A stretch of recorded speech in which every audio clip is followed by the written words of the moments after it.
मेरा नाम राजेंद्र प्रसाद शाह है। मैं अररिया जिला के कुरसाकाटा गांव का रहने वाला हूं और मैं धर्म से अगर पूछिए तो मैं न हिंदू हूं न मुसलमान हूं, मैं आनंद मार्गी हूं। मैं भागवत धर्म को मानता हूं। इसलिए आज मेरे मन में एक शंका है, जहां गीता कहती है धर्मस्य स्थापनार्थाय संभवामि जुगे जुगे, और मुसलमानों से सुनता हूं तो मोहम्मद इज द लास्ट पैगंबर। मेरा शक है कि परमात्मा अल्लाह की सृष्टि इनफिनाइट वेव्स में चल रहे हैं, तो इनफिनाइट समस्याएं आगे आएंगी, तो हुआ मोहम्मद द लास्ट पैगंबर। अगर ये सही है तो गीता का यह, कृष्ण का यह घोषणा संभवामि जुगे जुगे क्या गलत है? भाई साहब ने अच्छा सवाल पूछा है। उन्होंने हवाले था भगवत गीता का, जिसमें कृष्ण कहते हैं, उन्होंने कहा, संस्कृत में तर्जुमा नहीं किया।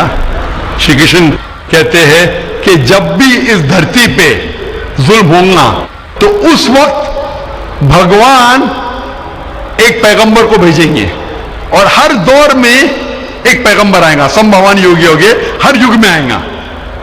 तो भाई का सवाल है, क्या कृष्ण गलत है?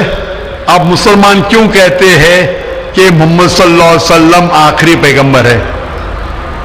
भाई साहब, सबसे पहले हम कहते हैं मोहम्मद सल्लल्लाहु अलैहि वसल्लम आखिरी पैगंबर है क्योंकि ये कहा गया कुरान मजीद में सूरह आज़ाब में, सूरा नंबर 33 आयत नंबर 40 में कहा गया, मा काना मुहम्मदुन अबा अहदिम मिन रिजालिकुम वलाकिन रसूलुल्लाह व खातिमुन नबीय्यीन व काना अल्लाहु बिकुल्लि शैइन अलीमा। कि मोहम्मद सल्लल्लाहु अलैहि वसल्लम आप लोगों में से किसी के वालिद नहीं है, लेकिन खातिमुन नबीय्यीन है, आखिरी नबी है। क्योंकि कुरान मजीद में कहा गया है कि मोहम्मद सल्लल्लाहु अलैहि वसल्लम आखिरी नबी है, हम इस पे यकीन रखते हैं। जहां तक कि आपने कहा श्री कृष्ण, मैं श्री कृष्ण की बात को मानता हूं कि जब भी इस धरती पे गलत काम होंगे उस वक्त खुदा एक पैगंबर को भेजते और हर दौर में एक पैगंबर भेजेंगे। बिल्कुल गलत नहीं है, आपको समझने में गलती हुई। क्योंकि जब आप पढ़ेंगे भगवत गीता, भगवत गीता को कहा गया है कि ये वेद का निचोड़ है, it is the nectar of the Veda, Veda का निचोड़ है। और जब आगे आप पढ़ेंगे, लिखा है कल्कि पुराना में, कल्कि पुराना में लिखा है, कल्कि पुराना चैप्टर नंबर 2 श्लोक नंबर 5, 7, 11, 15 में लिखा है कि एक कल्कि अवतार आएंगे जो कल युग में आएंगे और कल युग आखिरी युग होगा, और ये कल्कि अवतार लोगों को सही रास्ता दिखाएंगे। और ये कल्कि अवतार के वालिद का नाम है विष्णु यास, मतलब भगवान का नौकर, अरबी में अब्दुल्ला, जो नाम थे मोहम्मद सल्लल्लाहु अलैहि वसल्लम के वालिद का। उनके वालिदा का नाम होगा सुमति, सुमति मतलब अमन, शांति। अरबी में होगा आमिना, जो नाम था मोहम्मद सल्लल्लाहु अलैहि वसल्लम के वालिदा का नाम। वो पैदा होंगे अमन के शहर में जो है मक्का। वो पैदा होंगे ऐसे खानदान में जो उस शहर के चीफ होंगे। हम जानते हैं मोहम्मद सल्लल्लाहु अलैहि वसल्लम कुरैश खानदान में पैदा हुए। उनके 4 करीब दोस्त होंगे, हम जानते हो 4 खुलफा राशिदीन हैं, हजरत अबू बकर, हजरत उमर, हजरत उस्मान, हजरत अली रज़ियल्लाहु अन्हु। अल्लाह सुब्हानहू व तआला की रहमत सब पे हो। उनको सबसे पहली वही मिलेंगी एक गार में, एक केव में। हम जानते हैं मोहम्मद सल्लल्लाहु अलैहि वसल्लम को सबसे पहले वही मिली गारे हिला में। उनको रात के वक्त सबसे पहले वही आएंगी। वो he will migrate northwards and come back. और मोहम्मद सल्लल्लाहु अलैहि वसल्लम मदीना में हिजरत की और फिर से वापस मक्का लौटे। ये सारी निशानियां जो लिखी है कल के अवतार के बारे में, वो हूबहू उतरती है मोहम्मद सल्लल्लाहु अलैहि वसल्लम पे। हर युग में एक अवतार आएगा, आखिरी युग होगा कलयुग। ये कलयुग है भाई साहब, ये कलयुग है। और कलयुग के आखिरी अवतार है कल के अवतार, जिसका नाम कुरान मजीद में लिखा गया मोहम्मद सल्लल्लाहु अलैहि वसल्लम। तो ये जो आपकी भगवत गीता में लिखा है, मेरे हिसाब से सही लिखा हुआ है कि हर युग में एक अवतार आएगा। और आखिरी युग है लिखा हुआ है कल की पुराना में, वो कल युग है। और कल युग क्या अवतार है? कल की अवतार। तो आप सबको जोड़ेंगे तो पता लगता है कि आपके वेद में भी कई निशानी है मोहम्मद सल्लल्लाहु अलैहि वसल्लम की, कई बार मोहम्मद सल्लल्लाहु अलैहि वसल्लम का जिक्र है। कम से कम 100 हवाले तो मैं दे सकता हूं जिसमें मोहम्मद सल्लल्लाहु अलैहि वसल्लम का जिक्र है। अगर आप पढ़ेंगे भविष्य पुराना पर्व 3 खंड 3 अध्याय 3 श्लोका 5 से 8, उसमें कहा गया है कि मोहम्मद सल्लल्लाहु अलैहि वसल्लम आएंगे और वो एक फॉरेनर रहेंगे और वो डेजर्ट से आएंगे।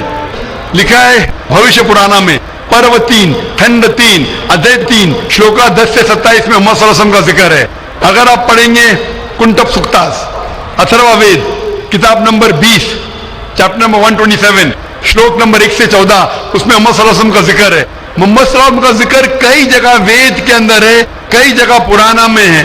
तो अगर आप भगवत गीता को लेते हैं, पुराना को लेते हैं, कल की पुराना को लेते हैं और एक मानते हैं, तो सारे ये श्लोका कह रहे हैं कि आखिरी पैगंबर आने वाले मोहम्मद सल्लल्लाहु अलैहि वसल्लम है और हमें मोहम्मद सल्लल्लाहु अलैहि वसल्लम मानना चाहिए। भाई साहब जी भगवत गीता मानते हैं आप? देखिए, मैं मानता किसी को नहीं हूं। मैं तर्क के बौद्धिक स्तर पर जो मेरा लॉजिक एक्सेप्ट करता है उसी को मैं मानता हूं। लेकिन आपने भगवत गीता का हवाला दिए क्या? नहीं, मानने का मतलब वो आंख बंद कर मानना, मैं आंख खोल कर मानता हूं। तो आंख खोल के आप मानते क्या नहीं भगवत गीता को? बिल्कुल मानता हूं। जो मानने तो भगवत गीता में लिखा है जो आने वाले आखिरी अवतार, जो पुराण कल की पुराना में लिखा हुआ है कल के अवतार, उसमें मानते हैं आप?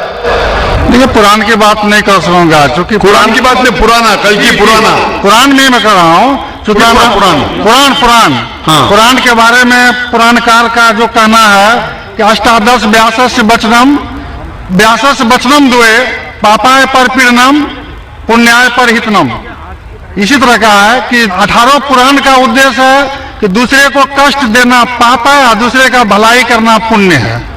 मैंने कब बोला कि दूसरे को कष्ट दो और दूसरे के भलाई मत करो? मैं कह रहा हूं इस आधार पर मैं कुरान में लिखेगा दूसरे को कष्ट दो, कुरान में भी लिखे दूसरे को कष्ट मत दो, कुरान में भी लिखे दूसरे की मदद करो। तो इसके ऊपर बहस नहीं हो रही है, बहस हो रही है कल की पुराना पे, कल के अवतार पे। आप आखिरी पैगंबर में मानते हैं कि नहीं, ये मैं पूछ रहा हूं।